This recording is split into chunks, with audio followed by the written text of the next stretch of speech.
जब भी हिस्ट्री पे क्वेश्चंस आते हैं ना, आप लोग बहुत चिंतित हो जाते हैं, क्योंकि आपको लगता है अभी तो मुगल्स पढ़ा, मौर्यस पढ़ा, और क्या क्या पढ़ना होगा।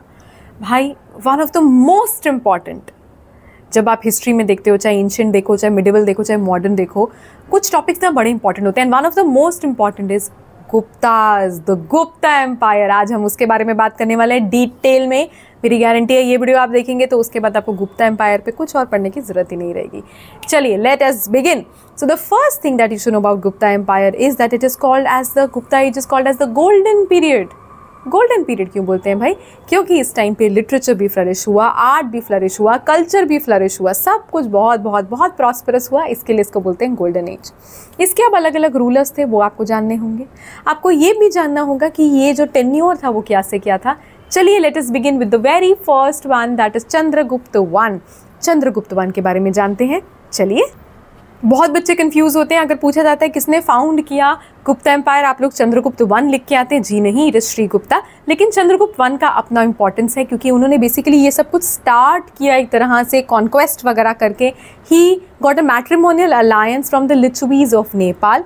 उसके अलावा करीब 319-320 CE में वो आए, और ये जब आए तो इन्होंने अपना एक सेशन से, कॉन्क्वेस्ट से एरिया ले लिया, आपका पाटलिपुत्र वाला एरिया ले लिया, एंड बहुत सारे और एरियाज ले लिए।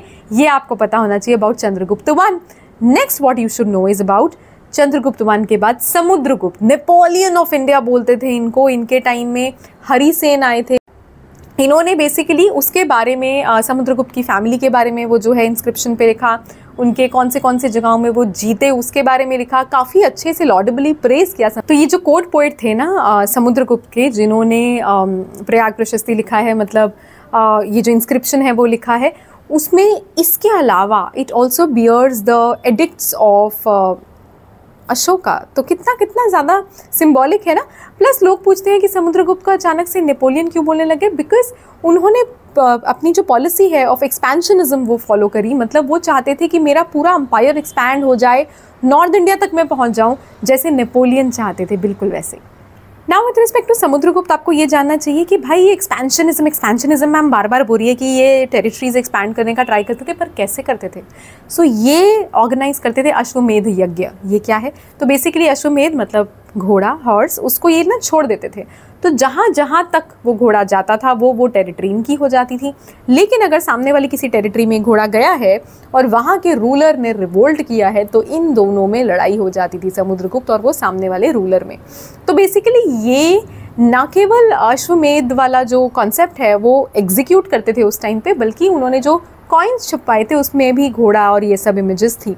इनफैक्ट चंद्रगुप्त वन ने जब कॉइन्स छपवाए थे तो अपना और अपनी वाइफ जो है उनकी इमेजेस बनवाई थी, लेकिन इन्होंने, जिनको हम कविराज भी बोलते हैं समुद्रगुप्त को, उन्होंने अश्वमेध जैसी इमेजेस छपवाई थी। Let's know about Chandragupta two और विक्रमादित्य और सिम्हाविक्रम। ये कौन है? तो ये बेसिकली वो हैं जिनकी बेटी थी प्रभावती, जिसकी शादी चंद्रगुप्त टू ने करी थी रुद्रसेन से। और जैसे ही रुद्र की डेथ हो जाती है तो उनकी जो बेटी है प्रभावती, वो एक तरह से अपना ससुराल वाला जो एम्पायर है, जो कि था वकाटका एम्पायर, उसको पूरा का पूरा रूल करती है। अभी बेटी जो है सिर्फ रूल करती है, तो इनडायरेक्टली चंद्रगुप्त टू को भी उसका रूल मिल जाता है ना। तो चंद्रगुप्त टू के बारे में आपको ये जानना चाहिए। दूसरा, चंद्रगुप्त टू के बारे में आपको जानना चाहिए कि एक चाइनीज ट्रैवलर आए थे, फाहिन, वो इनके टाइम में ही आए थे। जी हाँ, अगर आप कंफ्यूज हो रहे हैं किस गुप्ता एम्पायर के टाइम में आए थे, इनके टाइम में आए थे। उसके अलावा आपको ये भी जानना चाहिए कि एक ऐसे पर्सन थे जिन्होंने अपनी तरफ से पॉलिसीज़ जो हैं बहुत वेल रिफाइन और डिफाइन कर दी थी। ठीक है, तो चंद्रगुप्त टू, या फिर अगर हम बोलें विक्रमादित्य, ये बहुत ज़्यादा फेमस है। और एक और चीज़ आपको पता होनी चाहिए, दिल्ली में एक पिलर है मेहरौली वाला पिलर। जी हाँ, उसमें जो इंस्क्रिप्शन है, उसमें भी जो इन्फॉर्मेशन जो दी हुई है, एक तरह से इंस्क्राइब करी हुई है, वो भी अचीवमेंट्स है ऑफ चंद्रगुप्त टू। अभी एक चीज़ तो फॉर श्योर सबको पता होगी यार, ये नाम नवरत्न। हाँ जी, ये 9 रत्न जिनके नाम थे, ये किसके टाइम में आए थे? अरे very interesting, again same Chandragupta two के टाइम में ही आए थे। तो ये नवरत्न के बारे में आपको जानना चाहिए। चलिए भाइयों और बहनों, जान लेते हैं कुमारगुप्त दी फर्स्ट के बारे में, जो basically man behind Nalanda university. Nalanda university आपको पता है ना, हर्षवर्धन के टाइम में जब हिमसांग आए थे, the person who came in as a traveller, उन्होंने नालंदा यूनिवर्सिटी के जब लाइब्रेरियन को मिले वो हैरान रह गए कि हिनसांग से ज़्यादा नालंदा यूनिवर्सिटी के लाइब्रेरियन को नॉलेज था। जिस टाइम पे हिनसांग आए करीब 10,000 स्कॉलर्स नालंदा यूनिवर्सिटी में ऑलरेडी पढ़ रहे थे। इनफैक्ट कुमारगुप्त जो फर्स्ट हैं उनको शंकरादित्य का टाइटल भी दिया जाता है। अच्छा, इसके बाद वाले ना जो रूलर्स हैं वो इतने इंपॉर्टेंट नहीं है। जैसे स्कंदगुप्त, उनके टाइम में सुदर्शन लेक का रिपेयर हुआ। इसके अलावा स्कंदगुप्त वो गुप्ता एम्पायर को बचा नहीं पाए, right. In the chat box please or in the comment box please write to me the answer to who was the last emperor of the Gupta Empire। इसका नाम लिखिएगा and all the very best। आप चाहें तो मैं ऐसे और videos आपके लिए बना सकती हूँ। आप मुझे कमेंट्स में बता सकते हैं कि आपको नेक्स्ट कौन सा एम्पायर चाहिए। तब तक बाय बाय, टेक केयर।